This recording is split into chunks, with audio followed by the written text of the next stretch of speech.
लगातार 6 घरफोड्या पोलिसांपुढे मोठे आव्हान।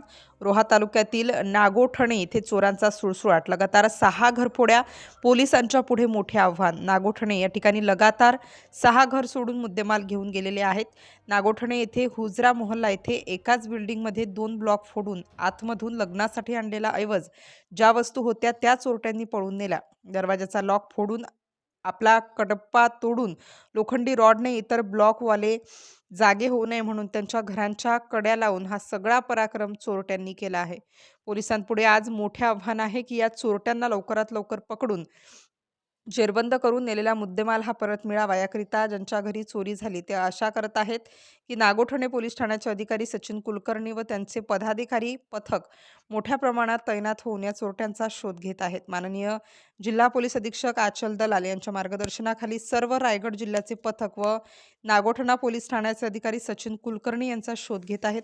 लवकरात लवकर या चोरट्यांना पकडण्यात येईल असं सूत्रांकडून समजते। जनतेलाही एक आव्हान करण्यात आलं आहे की आपले मौल्यवान वस्तू बँकेच्या लॉकरमध्ये ठेवावं। आपण कुठेही बाहेर जात असाल तर दुसऱ्याला शेजाऱ्याला सांगून लक्ष देण्याकरिता सांगून जावं असं आव्हान पोलीस निरीक्षक सचिन कुलकर्णी यांनी केलं आहे।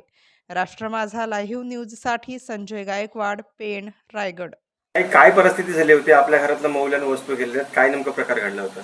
माझे मिस्टर जेव्हा इथं आले झाडून न्यायला, तेव्हा हा आतून दरवाजा बंद होता आणि मग ते गेल्याच्या नंतर मी आली आणि दरवाजा ठोकते ठोकते तर आतून कडी होती लावलेली आणि मग मी परत गेली।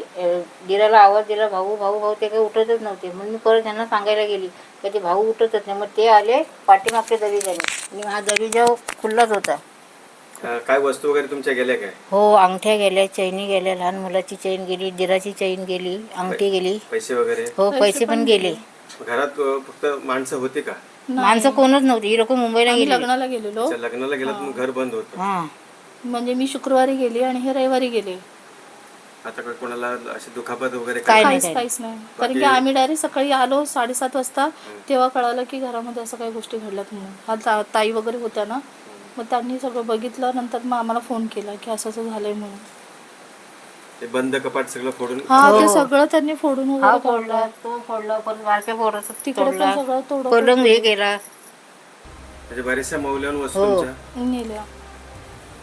काय नाव तुमचं? माझं नाव मोनिका शिर्के आणि यांचं कल्याण शिरकी। सर, नागोठणे या ठिकाणी जो प्रकार आता घडलेला आहे त्याबद्दल काय सांगा? नागोठण्यामध्ये दिनांक 2 डिसेंबर रोजी सिद्रा अपार्टमेंट म्हणून आहे, त्या अपार्टमेंटमध्ये एका फर्स्ट फ्लोअरला 4 फ्लॅट बंद होते।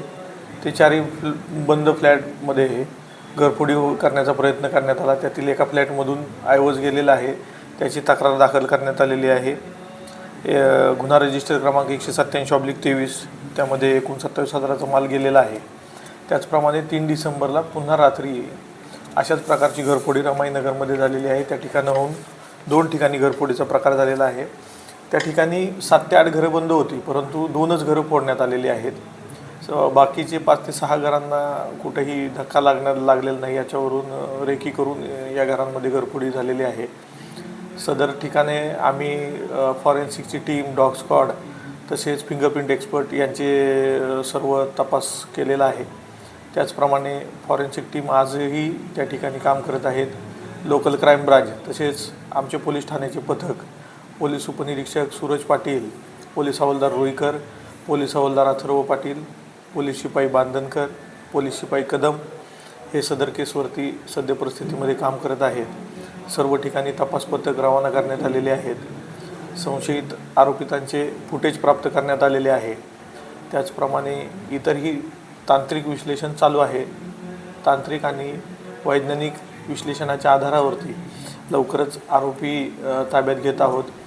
आणि या ठिकाणी जनतेलाही आवाहन आहे की सद्य परिस्थितीमध्ये जे थंडीचं वातावरण आहे त्याच्यामध्ये आपले घरामध्ये कोणताही मौल्यवान ऐवज न ठेवता तो बँकेच्या लॉकरमध्ये ठेवावा। आणि आपण जर का जाणार असाल कुठे बाहेर तर तो एकतर सोबत बाळगावा किंवा तो सुरक्षितरित्या ठेवावा।